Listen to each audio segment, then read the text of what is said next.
2nd District Congressman Brett Guthrie visited Breckinridge County, taking tours of the Area Technology Center and the Breckinridge County Airport. Here's part of the conversation with the local airport board.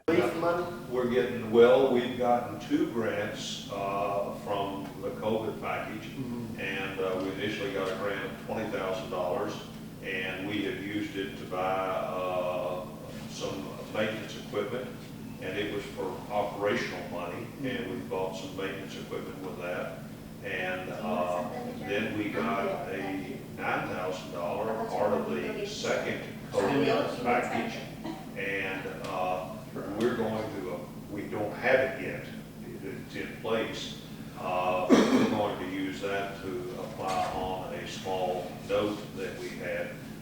We had to come up with 2.5% for the T-hangar building we built, which was fully occupied before we had it built. And we borrowed because the local government has gotten a little skittish about the airport funding. They don't see the benefit, and I'm sure that's common with a lot of airports and communities around Kentucky. And so we just borrowed $25,000 as our 2.5% on the T-hangar project. Okay. And so we are paying that off each month, but we've got we've got a little bit of money left. So we're going to use the second COVID relief package to apply on our debt, which is one of the permissible expenses. And then we are getting our entitlement this year, which is $160,000, $150,000 plus the state, and we're using that to pave our road. That's right. And I'm supposed to sign the contract at tonight's board meeting with Mago. To pave it, and we're going to pave it 18 feet wide, and we're going to have 3 inches of asphalt. So it will be probably one of the nicest roads in Hardinsburg when we get done. And that's one of the things that we kind of put off, but we're trying to attract more use for the airport, and we are. We've got 10 T-hangars, and we've got UPS pilots that live in Georgetown, Indiana, and Bullitt County, and now we've got one from Litchfield. Plus, so just keep their planes out here? Yes. So plus we have people who fell from Owensboro, the rest of it is local people have their airplanes here, and then I have a ground lease on my hangar space, the 3,000 square foot, and we've leased another spot, and then we're getting a state grant to build 2 more 3,000 square foot box hangars. Okay. So then we have people waiting to come. There are people in line to get those. Waiting to come here. So that's good. You got a revenue source. Yeah. So yeah, we're becoming self-sufficient now, and that's the goal. I will want to add to the previous conversation that the airport is also utilized by the farmers who have crops spraying in the spring and in the fall quite heavily for several weeks. Also, I'm in the flight pattern where I live, and we have the medevac that comes over, and also the Fort Knox does practice medevac services, and Fort Campbell does night maneuvers also on a very regular basis that are we get an occasional complaint about the helicopters flying over at night with no lights on. And they give them at Fort Knox about that. So they come in from Fort Campbell and then practice and land. And they got stars on them? Thank God. Yeah, that's what they say. That's what they say at Fort Knox. Is we're going to take your every concern seriously, but just remember that's a young man and woman up there learning how to protect you. Exactly. Well, as I said, we're trying to grow the airport community, I guess, the enthusiasm. We have one of our board members has been working with the local high school and the Airplane Owners and Pilots Association has an educational program, a curriculum, and we've got that implemented at the Breckinridge County High School now for the 2nd year, and I think there's over 20 students in the aviation program at the local high school. Changing the subject, I know more of a generic subject. How's things in Washington nowadays? Well, I don't think you record it, it's fine. You know, the atmosphere is just not good right now. Of course, we've been through this in our American history and it turns around, but it's unfortunate because in the end, once the election's over with, and I was for President Trump, wanted President Trump to still be president, I wish he was still president. But at the end, you say, all right, this is what the setup. You got Biden saying, I'm going to unite the country. Then you got the House is 4 votes. I mean, there's only 4 votes difference. And last time, they were up 20 votes almost. And the Senate's tied. So you're thinking, maybe this is a time we can get some big things like infrastructure and stuff like that. And man, they just immediately went left. They tried to make DC a state. That's the stuff that's passed the House. Of course, you have the $1.7 trillion stimulus bill that I know you got some of the COVID relief in, but a lot of it wasn't infrastructure. It was just spending. We got $7 trillion worth of debt. And paying people not to work. I mean, you got all that going on. You're right. And then they went to DC statehood. They went to trying to federalize the elections, or the way California does elections now.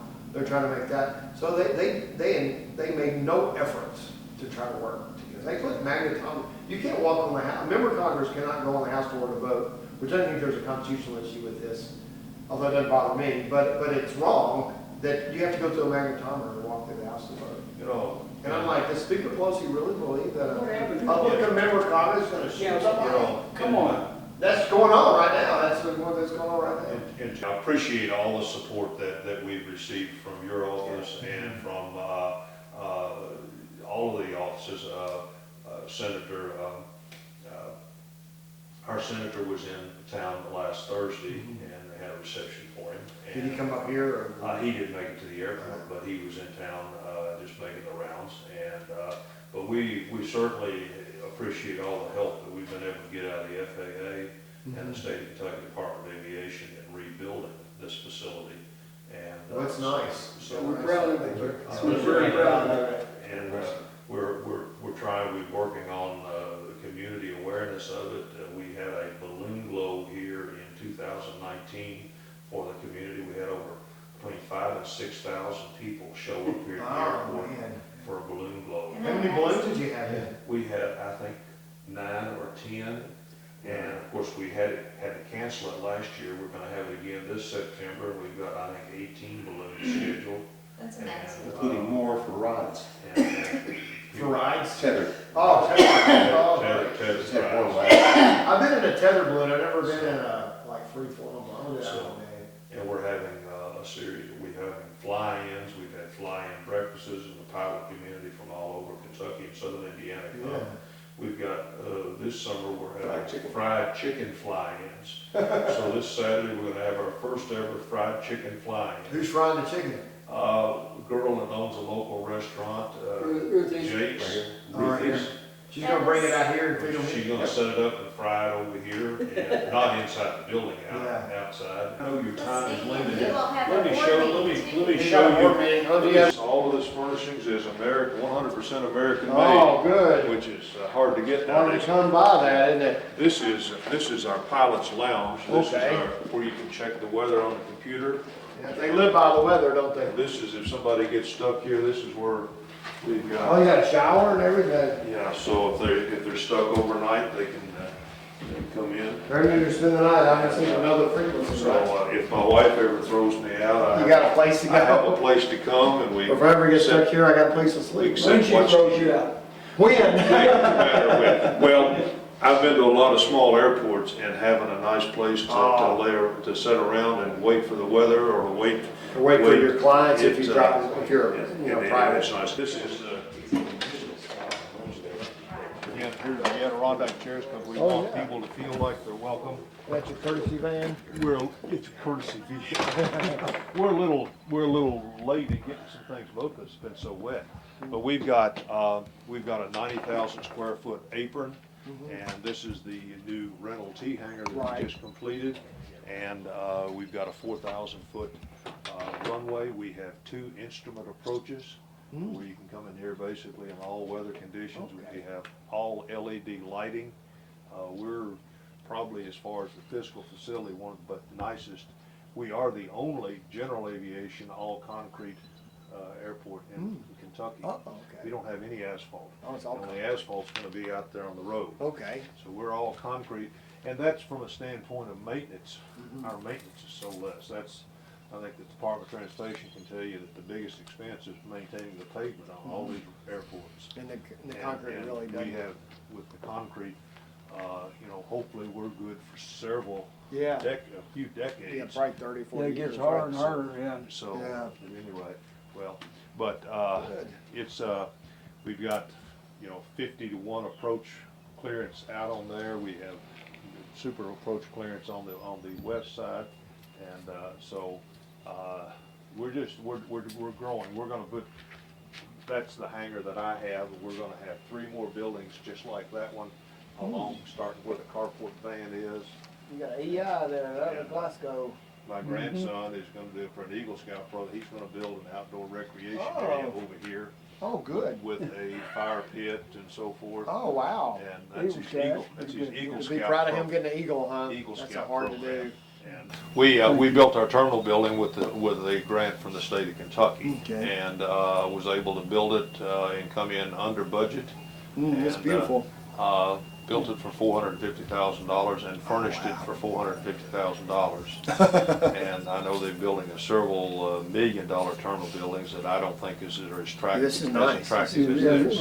we're very proud of And it. we have an office back there, and I didn't show you the office, and, so we're real proud of it. Appreciate be. you coming. You're Appreciate Thanks for it. having us here. Are you Congressman, tell us a little bit about the infrastructure money that obviously, as you tour here in Breckinridge County, a lot of improvements have been done here at the airport. How does that funding impact facilities like this? Well, it's important, and a lot of it came through the previous CARES money or stimulus money for the economy, and this helps the economy move forward.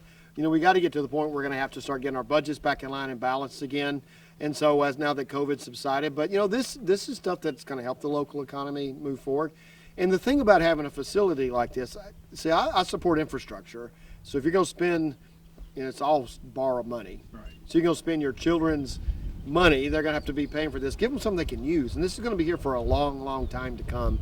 And so it just enhances to the community. We were speaking earlier about having young people have good opportunities to work. Well, this attracts, businesses are global now. They move around the world. Wentworth Tool has some ownership in Ohio. So it gives opportunity for people to fly in, to have easy access, and to be here.